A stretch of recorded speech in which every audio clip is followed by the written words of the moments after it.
Um dia, a nação de Israel começou a olhar as outras nações e percebeu que elas tinham um rei.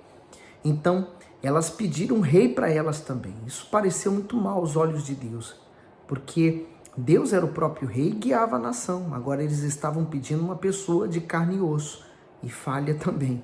E deu no que deu, né? O primeiro rei de Israel foi Saul, e não foi certo, não deu nada certo. O segundo foi Davi, e ele ainda cometeu muitos erros também mais à frente, mas foi um homem segundo o coração de Deus. Depois Salomão terminou o final da sua vida muito complicado, e os próximos reis que vieram também não foram nada bom. Nenhum dos reis, vários reis se aproximaram de Deus, mas muitos deles se afastavam de Deus. Então você vê a nação de Israel com altos e baixos. Hoje, quem aceita o Senhor Jesus como Senhor e Salvador de sua vida, ela recebe um rei na sua vida. Por isso, ela passa a fazer parte do reino de Deus. Hoje o Salmo 72, ele começa assim: ó Deus, dá ao rei os teus juízos e a tua justiça ao filho do rei. O comentário diz assim: o rei Jesus. Este salmo prefigura o reinado do Messias.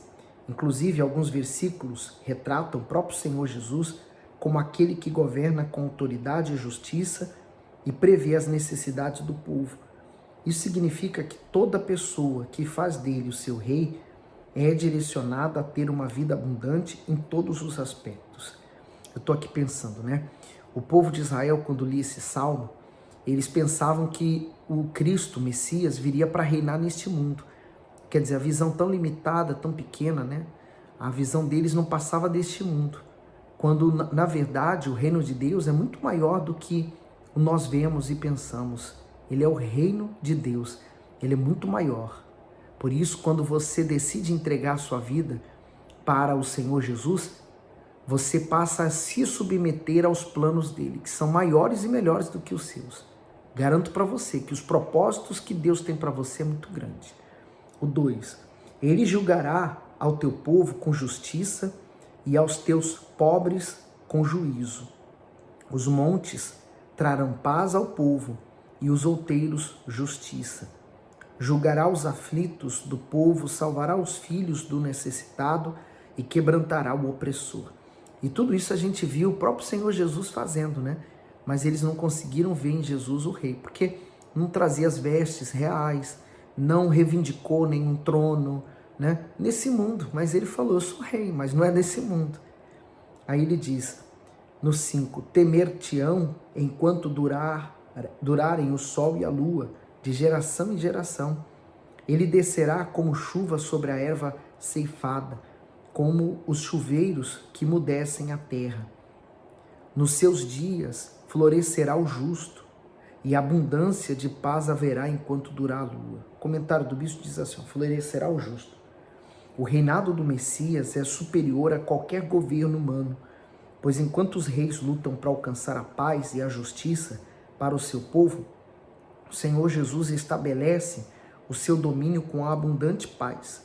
Além disso, ele não somente executa a justiça, mas também faz os justos florescerem na terra. Então, é essa prosperidade que Deus quer dar a você, que é fiel, dizimista, ofertante, para que, através da casa de Deus, né, a igreja, ela possa se desenvolver ainda mais, seja num local, seja num país, seja onde ela estiver, e ela possa alcançar mais almas, seja através da rádio, da televisão, seja através de um folheto, de qualquer que seja o meio de comunicação, né? Então você dá condições, Deus quer que você prospere, floresça, para que Ele possa usar através de você os seus recursos na obra dele também. E óbvio, né? Se não vai faltar para a obra de Deus, naturalmente não vai faltar para você. O 8. Dominará de mar a mar e desde o rio até as extremidades da terra. Aqueles que habitam no deserto se inclinarão ante ele e os seus inimigos lamberão o pó. Os reis de Tarsis e das ilhas trarão presentes. Os reis de Sabá e de Seba oferecerão dons. E todos os reis se prostrarão perante ele. Todas as nações o servirão. Porque ele livrará ao necessitado quando clamar, como também ao aflito e ao que não tem quem o ajude. Eu lembrei aqui daquele cego que estava no caminho e ele clamou: Jesus, filho de Davi, tem compaixão de mim. A multidão, vendo ele gritar, mandava ele se calar, porque não queria que perturbasse o mestre. E aí é que ele gritava ainda mais alto, porque ele estava fazendo algo justo, né? Ele sabia o que ele estava querendo, pedindo. Então, quando o Senhor Jesus parou, mandou chamá-lo. A Bíblia diz que de um salto ele deixou aquela capa que ele carregava, e a capa era algo importante que uma pessoa tinha, né? Quem tinha uma capa é porque tinha uma condição. Então a capa era, talvez fosse o último recurso que sobrou para ele. Então ele lançou aquela capa e foi na direção de Jesus. Ele perguntou: o que queres que eu te faça? E Jesus falou assim, perguntou para ele: o que queres que eu te faça? Ele falou assim: eu quero ver. E Jesus não lhe tocou, não fez absolutamente nada a não ser ter dito: seja feito conforme a tua fé. Ele ficou vendo. Então, quando nós clamamos a Deus, mas com tanta fé e crendo na sua resposta, crendo que o que está determinado pela sua palavra vai acontecer em nós, não resta dúvida de que seremos abençoados. E ele continua no 13: compadecer-se-á do pobre e do aflito, e salvará as almas dos necessitados, libertará as suas almas do engano e da violência, e precioso será o seu sangue aos olhos dele. O comentário do bispo diz: compadecer-se-á. Os homens podem ser cruéis ao executarem autoridade, a ponto de não se compadecerem dos aflitos e desamparados. Contudo, o Senhor Jesus se interessa por eles. O Filho de Deus promete socorrê-los e cuidar exclusivamente da sua causa. Precisamos orar e trabalhar para que o reino de Deus chegue até as pessoas, a fim de que elas conheçam que o seu governo é justo, bom e imparcial. Muito forte. No 15: e viverá e se lhe dará do outro de Sabá, e continuamente se fará por ele oração, e todos os dias o bendirão. Verdade. Nós oramos todos os dias o Pai Nosso, a oração oficial, né? Que ele nos ensinou e nos deixou como modelo de oração. E aí ele continua aqui: haverá um punhado de trigo na terra sobre as cabeças dos montes. O seu fruto se moverá como o Líbano, e os da cidade florescerão como a erva da terra. O seu nome permanecerá eternamente. O seu nome se irá propagando de pais a filhos, enquanto o sol durar, e os homens serão abençoados nele. Todas as nações lhe chamarão bem-aventurado. E você pode perceber que o nome do Senhor Jesus chegou até nós, né? Ele vem passando de geração em geração. Apesar que muita gente até clama o nome de Jesus, mas ela não tem tanta fé nele, né?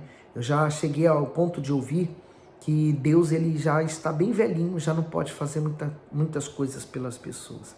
Olha a visão de Deus que essas pessoas têm. Bom, não é o mesmo Deus que eu creio, né? Naturalmente. Meu Deus é o mesmo do passado. 18. Bendito seja o Senhor Deus, o Deus de Israel, que só Ele faz maravilhas. E bendito seja para sempre o seu nome glorioso, e encha-se toda a terra da sua glória. Amém e amém. Aqui acabam as orações de Davi, filho de Jessé. Então, ele assinou, né, esse Salmo 72. Boa parte dos salmos que nós lemos são salmos de Davi. Nós também temos outros salmistas, também Moisés escreveu alguns deles. Nós vamos ler mais para frente. Esses salmos, eles são orações, muitos deles são orações de pessoas que estavam aflitas, desesperadas, angustiadas, mas que acharam em Deus a razão de viver, a saída do seu sofrimento. Que você aprenda, como eu estou aprendendo com essas pessoas, a confiar de fato em Deus e no caráter dele. Porque nós notamos na sua palavra que ele nunca falhou. E é nessa fé que eu vou permanecer até o fim. E você? Vai permanecer fiel ao Senhor Jesus até o fim? Então vamos juntos, porque ao vencedor ele vai ser dado a coroa da vida, vai se vestir de vestes brancas e etc. Tá lá em Apocalipse, tá bom? Manda esse salmo para alguém, tá? Não esquece não. Fique bem, Deus abençoe.